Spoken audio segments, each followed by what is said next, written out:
I'm going to give you a sense of what the Democrat frontrunner for the presidency is up to. It's a guy named Gavin Newsom running for governor, who is the governor of my state of California. Also going to be inevitably running for president and maybe winning. Let's play cut 8, guys. Talking about the high-speed rail.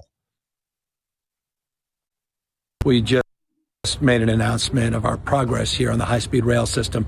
We're now in the process of starting to lay track, 119-mile first phase, fully funded because of the investments we'll make through the Cap and Invest program through 2045. 1,700 people every single day, union jobs, go to work on this project. 58 so can you guys see the video? Pause complete, 29 other. I want to show the video. Do you notice what that is in the background? Does that look like a high-speed rail to you? Or does that look like, I don't know, container trucks, maybe with a bunch of made in China stuff in there? No passengers on that. Not a high-speed rail. That's a choo-choo train. There's nothing high-tech about that. This guy and this whole state has been promising us a high-speed rail for my entire life. This was a complete joke when when Obama was president, and Obama was promising a high-speed rail. See, I'm pulling all you guys in the booth. We got a big LA-based team. Have any of you guys been on a high-speed rail in California? And collectively, of all the people here, how many hundreds of years have we been alive where they've been promising us a high-speed rail? It's not a boondoggle, it's a grift. All it is, this is our Leering Center. This is our version in California of a Leering Center is the high-speed rail. And the fact that he's up there posing in front of, was it a freight train? That's freight. That's what that is. And then no one on his social team, this is what freaks me out. No one on his social team says, Gavin, this is a terrible idea. Don't do this. I'm getting too animated here in the studio. Knock my water bottle over. It's like, I can't believe it. The stupidity is beyond belief. So anyway, we can't trust the country, this person. It doesn't work. We cannot trust the country, this individual. So who can we trust it to, if not him? Well, I don't know. I got my friend Steve Hilton. He was pretty good. He was on my podcast recently. We got a clip of this, right? We got a Hilton clip. Cut 2, please. This is him.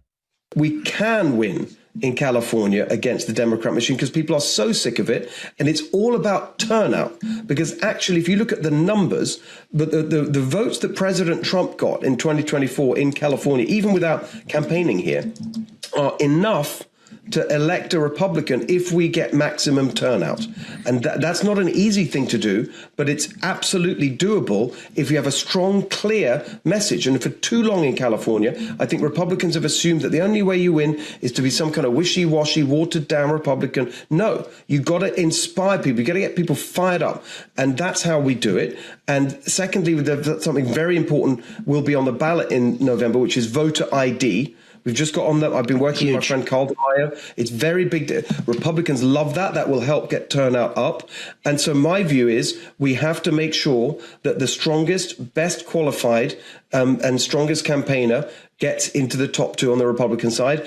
And I'm making the case that that's me. I've got the business experience, the government reform experience, the media experience, I'm friends with half the cabinet, the president. I can bring a lot to the table for this race. And that's why I'm making the argument that we got to get behind one Republican, and it should be me.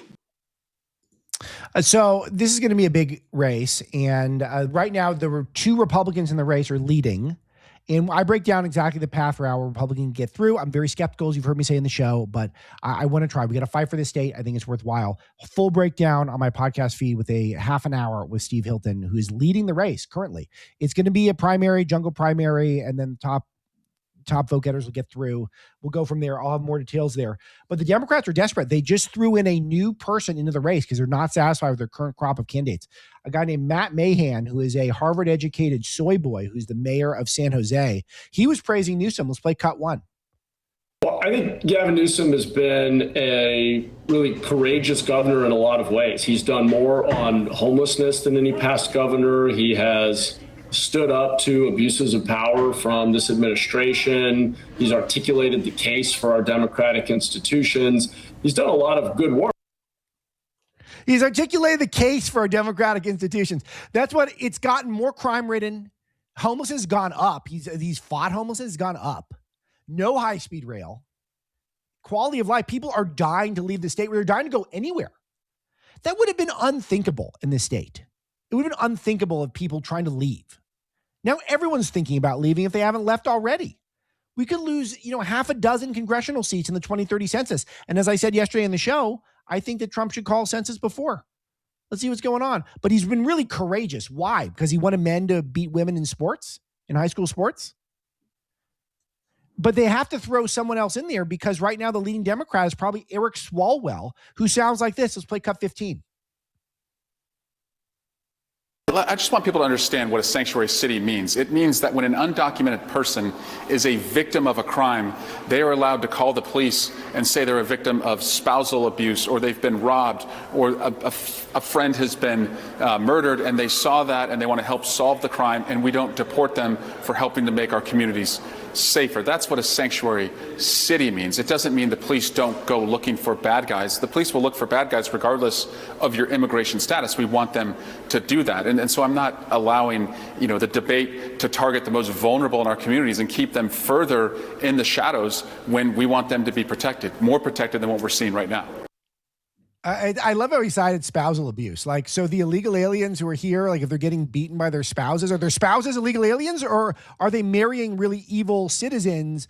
Because if they're spouses of the citizen, then don't you become a citizen? So it's like when the illegal alien spouse is abusing the other illegal alien, you can go to the cops. This is so nuts. You have to tie yourself into an absolute pretzel